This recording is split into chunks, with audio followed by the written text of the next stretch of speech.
แล้ววันนี้ก็มาถึงวันที่มาม่าจะต้องออกเดินทางกับมิชา2 คนเท่านั้น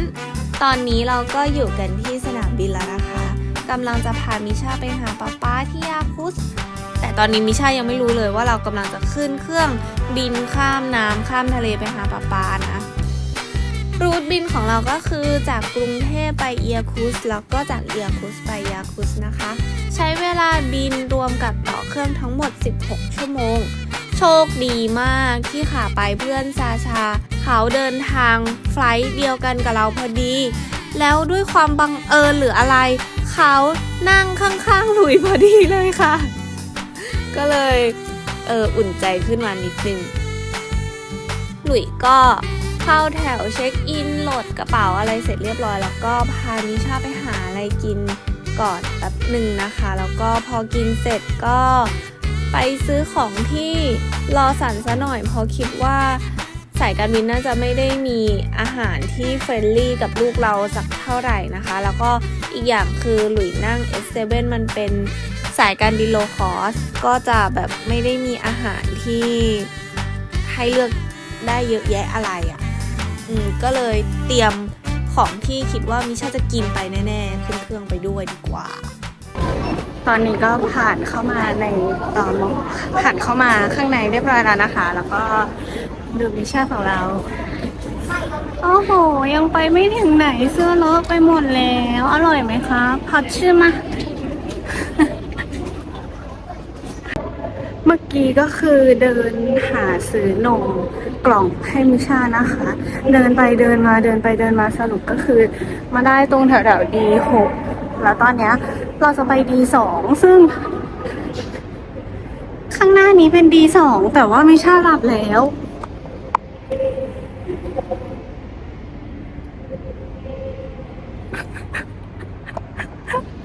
สภาพ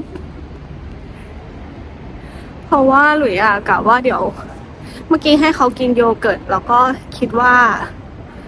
เดี๋ยวถึงหน้าเกตแล้วก็ให้เขาเข้าห้องน้ำอะไรอย่างเงี้ยจะเปลี่ยนเสื้อผ้า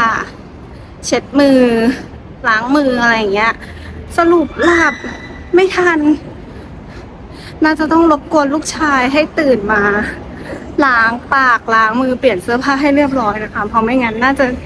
เหนียวทั้งแม่ทั้งลูกแน่ๆอะไรโยเกิร์ต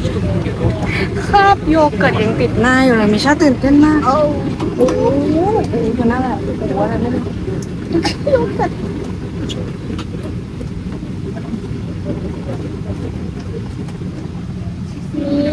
มีเบลของตัวเองด้วยนะต่อกับเบลของมาม่าสำหรับไฟล์แรกนะคะมิชาไม่หลับเลย4 ชั่วโมงตั้งแต่ขึ้นเครื่องก็คือเล่นยังดีที่คนที่นั่งข้างๆเป็นเพื่อนซาชาถ้าเกิดว่าเป็นคนอื่นหรือว่าคงจะเกรงใจมากๆแบบเกรงใจกว่านี้มากๆแล้วพอ2 ชั่วโมงสุดท้ายตอนเครื่องจะลงมิชาก็เพิ่งจะมาหลับนะคะแล้วเขาก็ตื่นตอนเครื่องแลนดิ้งแล้วเขาก็ดูแบบสนอกสนใจมากว่าแบบอุ๊ยข้างนอกมันมีรถมันมีอะไรมันมีเครื่องบินอะไรอย่างเงี้ยเพราะว่าจริงๆมิชาเขาชอบรถชอบเครื่องบินอะไรมากๆอยู่แล้วพอได้เห็นใกล้ๆเขาก็ตื่นเต้นอันนี้เราก็ถึงเอียคุสกันแล้วนะคะพอดีว่าเพื่อนของซาชาเขามีญาติอยู่ที่นี่เขาก็เลยพาหลุยกับมิชาออกมากินข้าวข้างนอกสนามบินแล้วก็เที่ยวในเมืองเล็กน้อยเพื่อนซาชาทั้ง2 คนเขาก็มีลูกชายเหมือนกันเขาก็เลยแบบพอจะรู้ว่าจะต้องช่วยดูแลเด็กยังไงอะไรเงี้ยเขาน่ารักกับหลุยมากเลยคือช่วยดูแลมิชาช่วยอุ้มกระเป๋าอะไรเงี้ยตอนที่จะผ่านตม.เขาก็ช่วยคุยให้เพราะว่า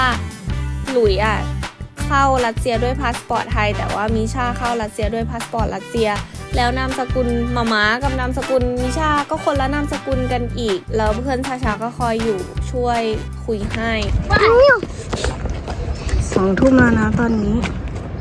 แต่ว่ายังไม่มืดเลย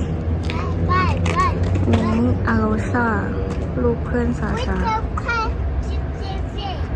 คุยภาษาอะไรกันก็ไม่รู้นะไม่รู้คุยกันรู้เรื่องไหมอุ้ย พู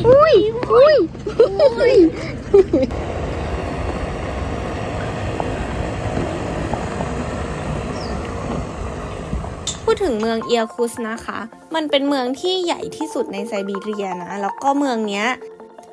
สมัยก่อนขุนนางที่ต่อต้านซาร์นิโคลัสจะถูกเนรเทศมาที่เมืองนี้นะคะ เมืองนี้ก็เลยจะกลายเป็นศูนย์กลางในการสังสรรค์เสวนาของบรรดาผู้ลี้ภัยทางการเมือง ซึ่งหลุยก็รู้สึกว่าเมืองนี้มันน่าเที่ยวมากจริงๆ ดูตรงนี้สิ อันนี้คือแม่น้ำแองการานะคะหลุยหาข้อมูลดูในเว็บไซต์เขาบอกว่ามันเป็นแม่น้ำสายเดียวที่ไหลผ่านทั้งเมืองเลยนะ แล้วก็ในช่วงฤดูหนาวเนี่ยแม่น้ำสายเนี้ยก็จะไม่แข็งเป็นน้ำแข็งด้วย มันก็จะยังเป็นแม่น้ำที่ไหลลงสู่มหาสมุทรอยู่ดี แล้วคือก่อนหน้าที่จะมาที่เนี่ยหลุยเคยได้ยินแต่ชื่อเมืองนี้แต่ว่าไม่เคยหาข้อมูลมาก่อนเลยว่าเมืองนี้มันมีอะไร แล้วก็มาได้พอมาถึงก็มาแบบหาข้อมูลดูว่าเมืองนี้มันมีบายคาวทะเลสาบที่สวยมากๆอยากมามากๆมันก็น่าจะดีเหมือนกันถ้าเกิดว่าเราได้มาเที่ยวที่นี่เพราะว่าเมืองมันดูมีเรื่องราวที่น่าสนใจมากๆตรงนี้ก็จะเป็นอนุสาวรีย์แห่งเปลวไฟนิรันดร์นะคะซึ่งสร้างขึ้นเพื่อระลึกถึงบรรดาทหารที่เกณฑ์มาจากดินแดนไซบีเรียที่เข้าร่วมรบในสงครามโลกครั้งที่ 2 โดยเปลวไฟพวกนี้มันจะไม่มีวันดับนะคะ คือเขาจะเติมเชื้อเพลิงไว้ตลอดเวลาเลย แล้วด้านหลังเนี้ยก็จะมีป้ายชื่อของทหารที่เสียสละชีพในศึกสงครามนี้ ส่วนรูปปั้นก็จะเป็นรูปปั้นนายพลคอชักนะคะ เขาเป็นหนึ่งในผู้นำการเคลื่อนไหวของกลุ่มรัสเซียในการทำสงครามกลางเมืองหลังการปฏิวัติรัสเซียนะคะโอเคเราก็เดินเที่ยวมาประมาณนึงแล้วตอนนี้ทุกคนก็เหนื่อยกันหมดแล้วก็ใกล้เวลาที่จะต้องขึ้นเครื่องแล้วนะคะเราก็กลับสนามบินแล้วก็พอลงเครื่องได้เจอซาชาแล้วซาชายิ้มแฉ่งเลยซาชาแบบดีใจมากที่ได้เจอเรา2คนตัวหลุยก็คือทั้งยมทั้งอ่อมนะคะกลับถึงบ้านก็อาบน้ำกินข้าวเสร็จแล้วก็มานอนหลับกอดกัน2คนแม่ลูกแล้วพอตอนเที่ยงก็ตื่นมากินข้าวเที่ยงป๊าเขาก็เล่นกับลูกชายเขาแฮปปี้มีความสุขกันมากๆเลยเดี๋ยวเรามาดูกันว่าคลิปหน้าจะไปไหนและทำอะไรนะคะสำหรับวันนี้ไปก่อนค่ะบ๊ายบาย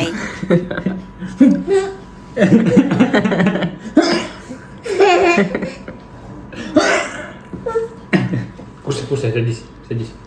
Ням-ням-ням. Рис Кира Володя. Так. А це дуже гіркий. Привет. Ням-ням делай. Кушай. หอมกว่าเอาชิมมา Вкусно, да? Огурец вкусный? А ну делай. เลือกด้วย Улахан талырный. Салат седа. Ой, 2 штучки.